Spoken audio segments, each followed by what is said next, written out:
Our next guest is a very funny man, and he's got a new comedy special to prove it. Bones and All is on Netflix now. Please welcome Anthony Jeselnik.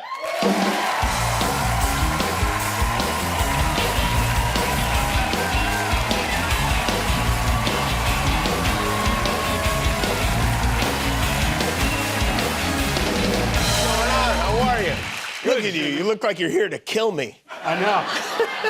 This is a suit that sends a message, you know? It does. That message is, I hate lamb. Is that lamb? Is that a lamb skin? Uh-huh. May I smell it? Please. Oh, yeah, lamb. Yeah, for sure. Yeah. How you doing? How's it going? I'm great. Good. Great. Thank you for being here, and congratulations on the special. It premiered just in time for the family to gather around Netflix and watch it on Thanksgiving weekend. Yeah, I think I ruined more Thanksgivings than smallpox. Yeah, it's not for the kids necessarily. Maybe not grandma either. No one really should be watching it, but everyone has to watch it. You've been doing stand-up, which is crazy to think about this, for 20 years now. 22 years. 22 years. Yeah, it was a 2-year tour. I don't know if you remember this, Jimmy. You were instrumental in me making it this far. I was? In what way? You were the first person to ever put me on TV. That's okay, great. And in the very beginning, I didn't know if I could get on TV. My jokes were all about killing children. I thought I'm just gonna be like a niche performer. And then one night I was at Largo, and I got off stage, and I hear this guy go, "Great set." And I turn and I look, and it's you. You're wearing a hat. You're like incognito. And I go, "Oh, thank you, Jimmy. That's great to hear." And you go, "We got to have you on the show." And I go, "Oh, thank you. Like, I'm working with people on your show. I'm talking to them. We're going to look at a set and kind of edit it down." And the whole time I realize I'm talking to you, you're just going like this. And I go, "What?" And you go, "It's my show." And this was a Monday night, and on Wednesday night, I premiered on Jimmy Kimmel Live. Well, we didn't want to waste any time, you know. I was worried Conan might swoop in and take you from me, you know? Well, yeah, that's right, because you've been doing stand-up exactly as long as we've been doing this show. Mm-hmm. And then you moved to New York shortly after that, correct? Yeah, I moved to New York, and I wrote you an email.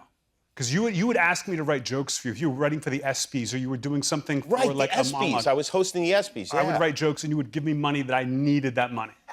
So when I moved to New York, I wrote you an email, and I was like, "Hey, Jimmy, thank you for everything you've ever done for me. You've been huge. I just want to let you know I'm taking a writing job in New York. I'm going to be here for a while. I can't help you out anymore." And he wrote back to me, and you said, "Thank you very much for the email. I appreciate it. But just so you know, you belong in front of the camera." Oh. And I never forgot, because you didn't have to do that. Oh. But you reached out, and you crushed my dreams. All I wanted to do was be a writer. I could be wearing all hemp right now, sitting backstage, thinking of ways to ruin the business every 12 years. Instead, I'm a star. I know. Oh, you think the writers for this show are still here? No, they're long gone. Sure. They've gone home. I didn't know you had writers. Yeah, oh, yes, there are a couple of them. Well, I think I was right. I really do. And that's true. I do remember that. I also remember when I paid you for the jokes, you were shocked that you got paid. I was like, "What did you think? I just wanted you to do this for me as a favor?" I mean, that's what Jeff Ross does.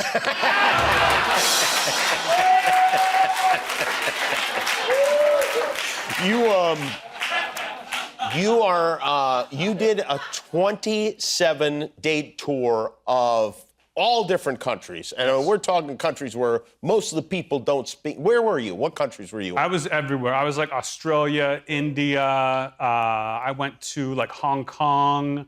I went to Athens, London, everywhere. I went everywhere. That's something that you were like, you saw as a challenge to go to like Hong Kong? And it's something that sounded like a good idea at the time. Uh-huh. And then I'm just in a hotel room in Hong Kong, like trying not to break any rules, and I'm like, I gotta get the hell out of here.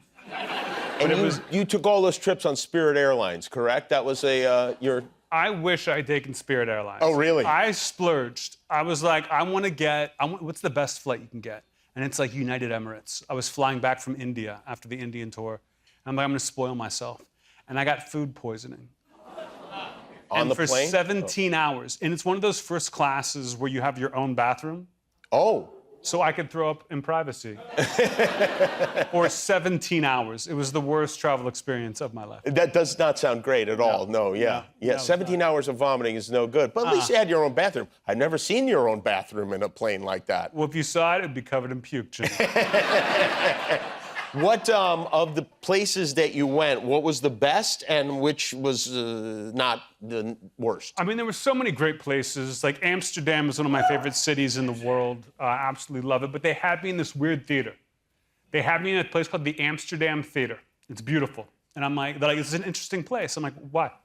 They go, we made this 10 years ago just to show one play every night. I was like, oh, what play? The Diary of Anne Frank.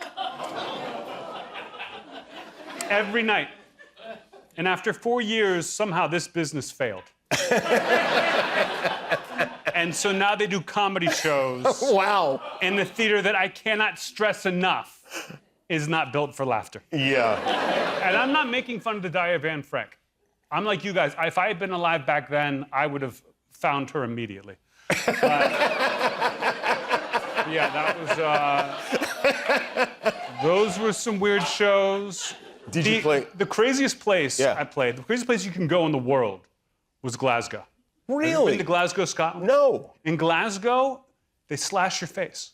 What? If two people get into a fight in Glasgow, the fight's not over until someone's face gets slashed, and then everybody goes home friends.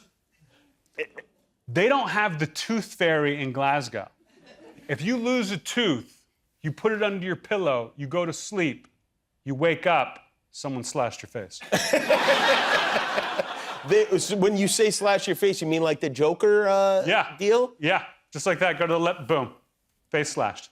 That's a thing there. They love it. It's like their national pastime. Remind me not to go there. Yeah. Who took care of your dog? I know you have a dog while you were all over the world. I got a dog during the pandemic, and I rescued a dog. When I say rescue, I don't mean I got a free dog.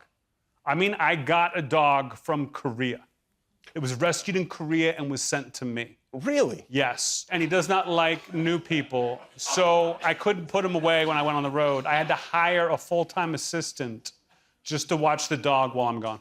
You hired a full-time dog watcher? Full-time dog watcher, yeah. And that person watched the dog sufficiently, I guess? And, I mean, he's still alive. And she's never been bit. And then when you came home, you fired the person that watches the dog? No, she's been so good that I still want someone to walk it in the morning. Uh-huh. But I'm very passionate about dogs nudging me. Where Why? I feel like if you got a dog during the pandemic, okay, and then you gave the dog back, you should never be allowed to own an animal again. Agreed. Yes. I agree. If you got a dog during the pandemic and you abandoned that dog, you should go to jail.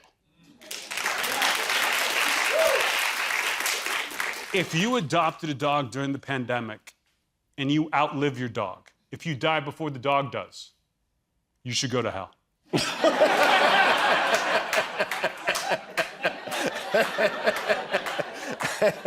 I talked to the Pope about it. He said it's cool. He said whatever. Oh, well, if you talk to the Pope, you're the one that's been around the world. Yeah. Well, it's great to see you. Congratulations on the show and on 22 years of comedy magic. I told you should be in front of the camera. Anthony Jeselnik, everybody. Bones and All is on Netflix now. We'll be back with Lauren Mayberry.